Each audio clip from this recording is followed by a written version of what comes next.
성경에 나오는 위대한 왕 중에 가장 위대한 왕은 다윗과 솔로몬입니다. 다윗은 목동의 아들로 태어나서 자수성가해서 고난을 이기고 시련을 이기고 위대한 왕의 자리에 오르게 됩니다. 그의 아들 솔로몬은 아버지가 이뤄놓은 발판 위에서 이스라엘의 가장 번성기를 이루게 됩니다. 다윗은 믿음과 용기의 왕이었더라면 솔로몬은 지혜의 왕이었습니다. 그런데 위대한 솔로몬이 왕이 되는 과정이 쉬운 것이 아니었습니다. 다윗에게는 여러 아들이 있었는데 그 중에 맏아들 암논이 있었습니다. 왕위 계승 순위에서 솔로몬이 순서가 되지 않았던 것입니다. 더하여 다윗에게는 유능한 훌륭한 압살롬이라는 셋째 아들이 있었습니다. 그래서 셋째 아들이 많은 사람의 지지를 받아서 왕이 되었음을 선포하고 아들 압살롬의 반역 때문에 다윗이 피난 생활을 하기도 했었습니다. 그뿐이 아니라 넷째 아들 아비아달이 다윗의 말년에 거의 왕이 된 것으로 행세를 하기 시작합니다. 그래서 이 넷째 아들, 이 아도니아가 넷째 아들인데 아도니아를 지지했던 사람이 다윗의 측근 요압 장군, 제사장 아비아달, 이런 사람들이 아도니아를 중심으로 후계자 구도를 다 마친 상태였습니다. 이런 가운데 솔로몬을 지지했던 사람이 바로 나단 선지자였습니다. 나단 선지자가 하나님의 뜻을 받들어 다윗에게 찾아가서 후계자가 솔로몬이 되어야 됩니다. 설득을 하기 시작하였고, 또 한 사람의 지지자가 있었는데 그것은 바로 솔로몬의 어머니 밧세바였습니다. 어머니의 기도, 어머니의 후원, 그리고 나단 선지자의 지지와 선택, 마침내 솔로몬이 일국의 왕으로 오르게 된 것이었습니다. 솔로몬이 왕이 되는 과정 한편의 드라마였습니다. 솔로몬이 왕이 되고 나서 얼마나 감격스러웠는지 그냥 있을 수가 없어서 기브온 산당을 찾아 하나님께 제사하기 시작합니다.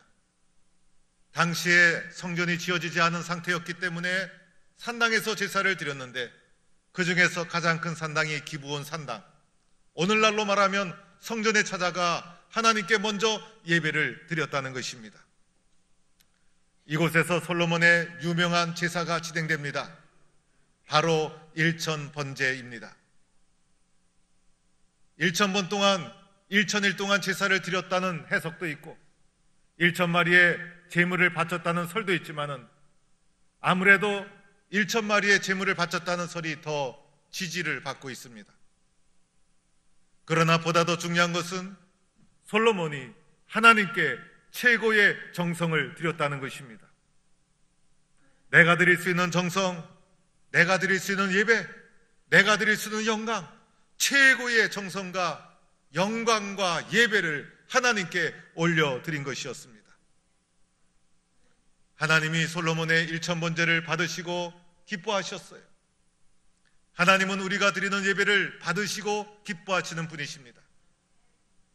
그래서 그 밤에 하나님께서 솔로몬에게 나타나셔서 솔로몬아, 내가 1000번제의 정성으로 나에게 예배했구나. 너의 예배를 기쁘게 내가 받았다. 솔로몬아, 내가 너에게 무엇을 줄고 너는 구하라라는 말씀을 해 주시게 됩니다. 여러분, 이것이 솔로몬 입장에서는 얼마나 기가 막힌 일입니까?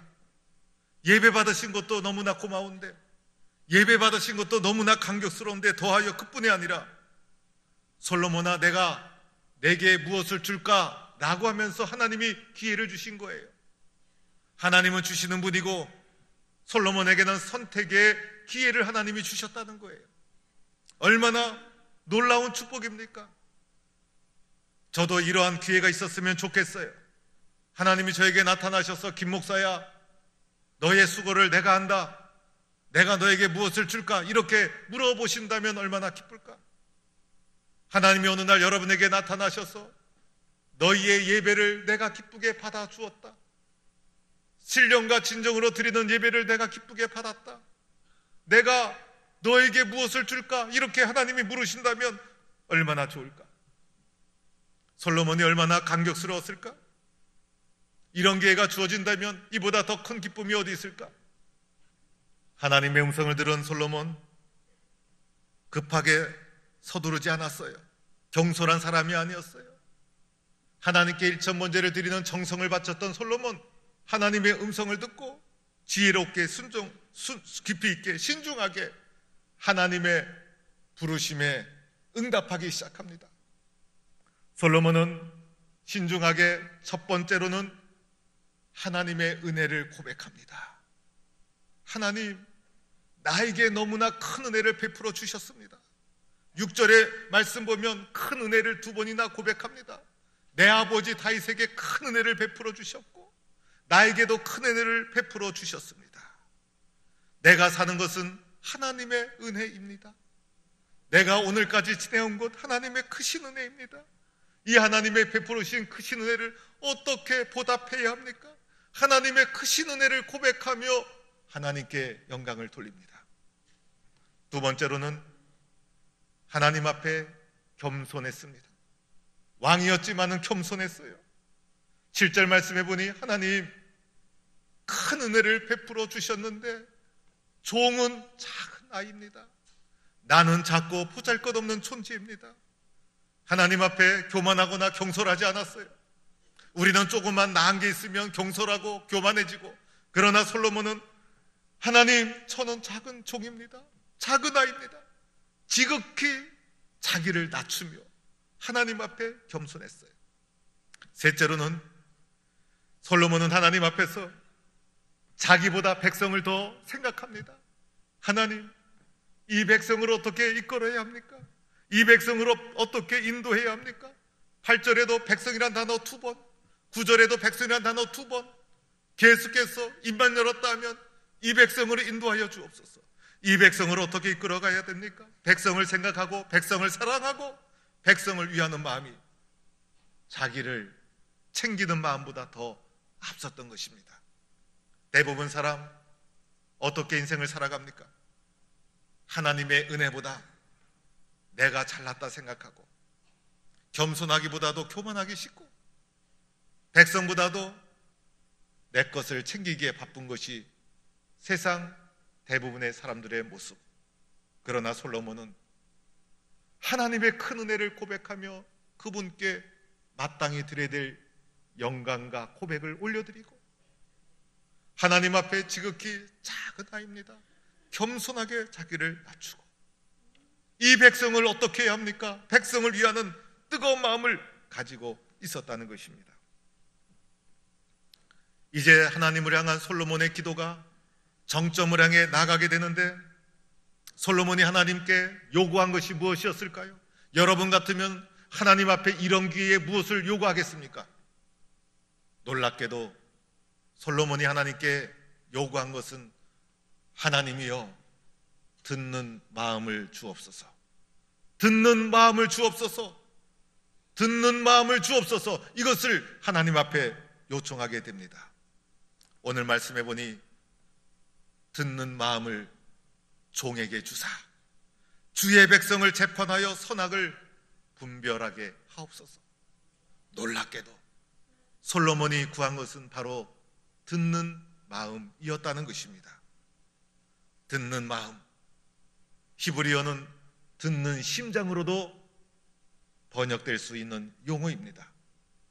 듣는 마음을 오늘 성경 11절에서는 분별하는 지혜로 언급했고, 12절에서는 지혜롭고 총명한 마음으로 또다시 언급하고 있습니다. 듣는 마음이 있어야 선악을 분별하는 것이고, 잘 들어야 백성들의 상처를 어루만질 수 있는 것이고, 잘 들어야 지혜가 생기는 것이고, 잘 들어야 분별할 수가 있다는 것입니다. 솔로몬이 하나님께 구한 것은 바로 듣는 마음. 성경은 이것을 솔로몬이 지혜를 구했다, 이렇게 말하고 있는 것입니다. 사랑하는 성도 여러분, 듣는 마음, 듣는 것 얼마나 소중합니까? 오늘 우리의 모든 문제는 듣지 않는 데서 일어나고 있는 거예요. 우리는 도무지 듣지 않으려고 합니다. 듣지 않고 자신의 말만 강요합니다. 그러다 보니 갈등이 일어나고 문제가 발생하고 소통이 단절되고 모든 문제는 듣지 않는 데서 이루어지는 거예요. 잘 듣는 것이 얼마나 중요합니까? 잘 경청하는 것이 얼마나 중요합니까? 다른 사람의 마음에 귀를 기울이는 거예요. 다른 사람이 말할 때 마음을 주면서 경청을 하기 시작합니다. 그래, 맞아. 그럴 수도 있지. 더하여 경청하다 보면 마음에 공감이 갑니다. 공감의 능력, 공감의 힘, 이 공감만 있으면 마음이 얼마나 큰 위로를 받고 힘이 나는지 몰라요. 공감이 되고 나면 이해가 된 거예요. 이해가 되면 해결하지 못할 문제가 어디 있겠어요. 모든 문제의 출발은 듣는 데서 시작한다는 거예요. 듣고 공감하고 이해하고 그러다 보면 어떻게 됩니까? 말이 달라지게 됩니다. 말이 변하게 되죠. 그래, 얼마나 힘들었어. 그래, 내가 너를 이해해. 내가 너를 사랑한다. 사람은 자신의 힘으로 사는 것 같지만은 그렇지가 않아요. 누가 나에게 말해준 따뜻한 말 한마디, 공감하고 이해하는 소통의 말 한마디, 그 말 한마디가 나를 살리기도 하고 죽이기도 하는 거예요. 그런데 공감하고 듣다 보면 말이 달라지고 격려가 달라지고 힘이 되고 용기가 되고 모든 문제는 여기에서 해결되게 되는 것이에요. 오늘 히브리어 듣는 마음은 마음을 맞춘다는 뜻도 있어요. 마음 듣는 것이 마음을 맞추는 거예요. 그리고 듣는 마음은 순종한다는 뜻도 담겨 있어요. 그래서 듣는 마음은 마음을 맞추고 그 사람에게 나를 순종한다, 이런 의미를 담고 있는 것입니다. 선교사님이 아프리카 수단에 선교사로 가보니 그곳에 두 부족이, 책에는 딩카족과 누에르족 이렇게 나와 있습니다. 자그마치 8년 동안 전쟁을 했다는 것입니다. 두 족장을 불러놓고 안건 제시하고 회의하고 제안을 해도 소용이 없었어요.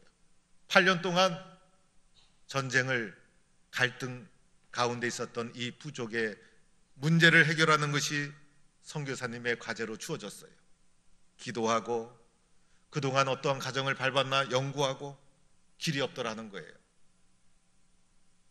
그런데 두 족장은 나름대로의 문화를 가지고 있더라는 거예요. 이 두 족장이 서로 만나면 전쟁을 하지만은 그 족 내부에서는 나름대로 문화를 가지고 있더라는 거예요. 그것은 문제가 발생했을 때 서로가 대표들을 모아놓고 회의하는 문화가 나름대로 있었다는 거예요. 선교사님이 두 족장의 추장을 불렀어요. 그리고 말하게 했어요. 한 추장이 말할 때 한 사람은 절대 말하면 안 돼요. 듣기만 하는 거예요. 듣다가 한 추장이 말하면 또 한 추장은 듣기만 하는 거예요. 그래서 한 사람이 실컷 말하게 해놓고 또 한 사람은 다 듣게 해놓고 하고 싶은 말 다 하게 하고 그냥 또 다 듣게 하고 자그마치 3일 동안이나 잠은 조금 자면서 계속해서 말하고 듣고 말하고 듣고 이것을 반복하게 되었다는 것입니다. 3일 정도 하게 되자 두 족장이 서로가 이해를 하게 된 것이에요. 전쟁하는 동안 얼마나 힘들었는지, 얼마나 고통스러웠는지, 서로가 평화를 원하고 있다는 것을 서로가 철감하게 되었어요. 마침내 8년의 전쟁을 마치고 두 족장이 화해를 하게 됐는데 이 선교사님이 좋은 추선을 하게 되었다는 이야기입니다. 마찬가지죠. 인생을 살면서 잘 경청하고 듣는 것, 가정에서도 교회에서도 일터에서도 여기에서 모든 문제의 해결이 시작되는 것입니다. 가정에서도 부부싸움 할 때는 말하기보다도 듣는 걸 먼저 하세요. 억울하고 힘들어도 꼭 참고 3분만 들어보세요. 그러다 보면 마음이 녹아지고 모든 문제가 깨끗하게 해결될 줄로 믿습니다. 야고보서 1장 19절에 듣기는 속히 하고 말하기는 더디하며 성내기도 더디하라. 우리는 하나님께 이렇게 기도해야 합니다. 하나님 잘 듣게 해주세요.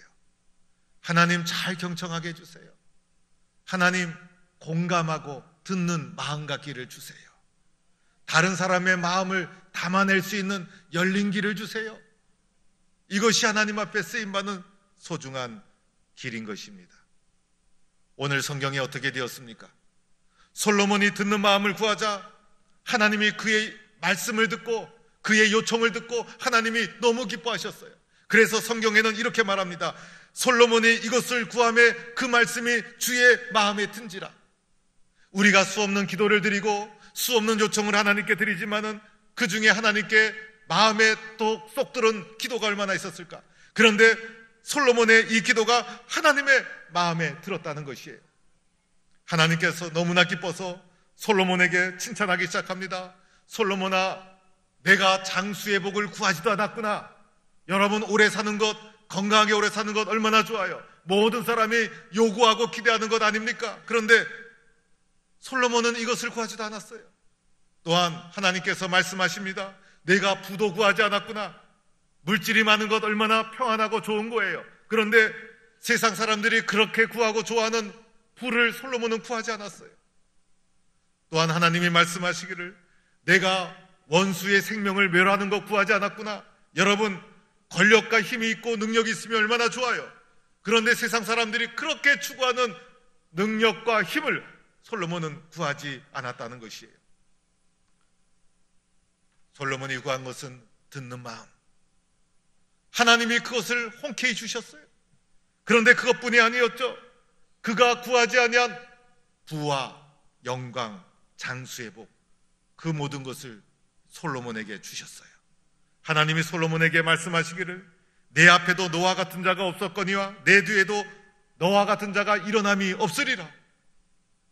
놀라운 축복을 해주십니다. 이런 축복과 은혜를 누리는 성도들이 될 수 있기를 주의 이름으로 간절히 축원합니다. 저는 말씀을 준비하면서 생각해 봤어요. 하나님, 제가 솔로몬의 입장이라면 저는 무엇을 구했을까요? 여러분은 무엇을 구하겠습니까? 그래서 제가 무엇을 구할까 생각을 해보았어요. 구할 게 많더라고요. 세상 살면서 건강도 필요하죠. 지혜도 필요하죠. 물질도 필요하죠. 자녀들의 앞길도 인도해 주었으면 좋겠어요. 그래서 하나님 앞에 구할 것이 줄줄이 나오기 시작하더라고요. 그런데 이것을 구하면 안 되겠더라고요. 그래도 목사인데 하나님이 기뻐하시는 걸 구해야지. 그리고 그 모든 것은 제가 열심히 노력하고 힘써서 얻는 것이 더 가치가 있다라는 생각이 들었습니다. 그러면 무엇을 구할까? 구할 것이 있더라고요. 먼저는 말씀을 잘 전했으면 좋겠어요. 그래서 하나님, 저에게 말씀의 능력을 주세요. 제 입술을 지켜주세요. 그래서 제가 강단에서 설교할 때마다 제 말씀을 통해서 성도들이 하나님을 보게 해주세요. 그래서 하나님 앞에 말씀의 능력을 구하고 싶은 마음이 강하게 올라오더라고요. 그런데 또 하나가 올라오더라고요. 하나님, 기도의 능력을 주세요.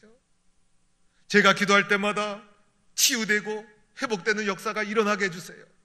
성도들에서 기도할 때마다 응답되는 역사가 일어나고, 제가 손을 얹어 기도할 때마다 하나님께서 함께해 주셔서 치유되고 회복되는 놀라운 기도의 능력이 하나님 저에게 있었으면 좋겠어요. 하나님 저에게 기도의 능력을 허락하여 주세요라는 마음이 막 올라오더라고요. 그런데 또 하나가 올라오더라고요. 주님의 성품을 닮았으면 좋겠어요. 그래서 제가 예수님을 닮아서 제 마음에 사랑이 넘치고 은혜가 넘쳐서 성도들이 저를 볼 때마다, 제가 성도들에게 가까이 다가갈 때마다 저를 통해서 예수님을 경험하고 예수님을 보게 되면 얼마나 좋을까. 주님, 저를 목사로 세워주셨는데 저를 통해서 주님의 뜻이 드러나고 주님의 말씀이 드러나고 주님의 능력이 드러나고 주님, 저를 사용해 주옵소서 라고 기도하고 싶은 마음이 막 올라오면서, 그런데 이 세 가지 중에 무엇을 선택해야 되는가? 여러분 같으면 무엇을 선택하겠습니까? 고민하다가 한 가지를 선택했어요. 하나님, 이거 하나만 있으면 족합니다. 주님, 이거 하나만 있으면 저는 아쉬움이 없습니다. 주님, 저는 이거 하나만을 주님께 요구하겠습니다. 한 가지가 저에게 결정이 되었어요. 그것은 바로 예수님 한 분만을 사랑하는 마음을 주옵소서. 예수님 한 분만을 사랑하는 마음을 주세요. 주님, 이거 하나면 족한 거 아닙니까? 예수님만 사랑하면 다 될 줄 믿습니다. 예수님만 사랑하고 예수님만 바라보는 마음이 저의 심령 속에 가득 차다면 말씀의 능력, 기도의 능력, 사랑의 능력 주님이 주실 줄로 믿습니다. 세상에 두려울 것이 어디 있겠어요? 염려될 것이 어디 있겠어요? 주님이 함께 하시는데, 주님을 향한 뜨거운 마음이 있는데 두려울 것이 어디 있으며 염려대가 어디 있으며 주님이 나와 동행하는데 이루지 못할 일이 어디 있겠어요? 중요한 것은 내 마음속에 주님을 사랑하는 뜨거운 마음이 살아있는가? 내가 주님만 의지하며 살아가고 있는가? 내가 진실로 주님 한 분만으로 만족하고 있는가? 이것이 우리의 가장 소중한 기도 제목이 되어야 할 줄로 믿습니다. 예수를 믿어도 형식적으로 믿고, 예수를 믿어도 건성건성 믿고 마음 없이 신앙생활하면 무슨 소용이 있겠어요? 주님 사랑하는 마음 주세요. 저의 마음과 눈 속에 주님만 보이게 해주세요. 주님만 최선을 다해 뜨겁게 믿고 사랑하게 해주세요. 이렇게 주님 앞에 사랑하는 자에게 솔로몬이 누렸던 은혜와 축복을 허락해 주실 줄로 믿습니다. 오늘 우리는 주님 앞에 이렇게 기도해야 합니다. 하나님, 내 인생, 내 삶, 내 가정 주님에게 달려 있습니다. 나도 믿음을 가지고 최선을 다하지만은 가장 근본적인 뿌리는 예수 그리스도에게 놓여 있습니다. 주님만 사랑하게 해주세요. 주님만 바라보게 해주세요. 우리는 이렇게 기도해야 될 줄로 믿습니다.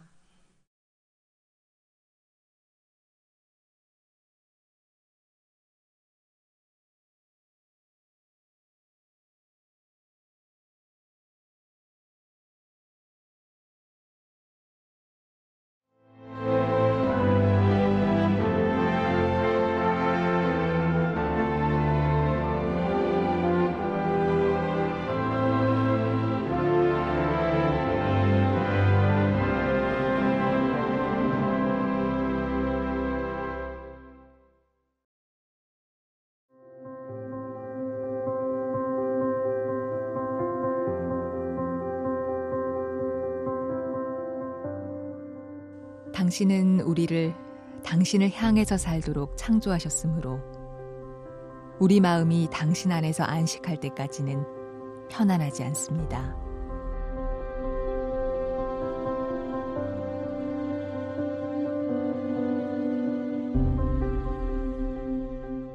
하나님은 사람에게 영원을 사모하는 마음을 주셨느니라.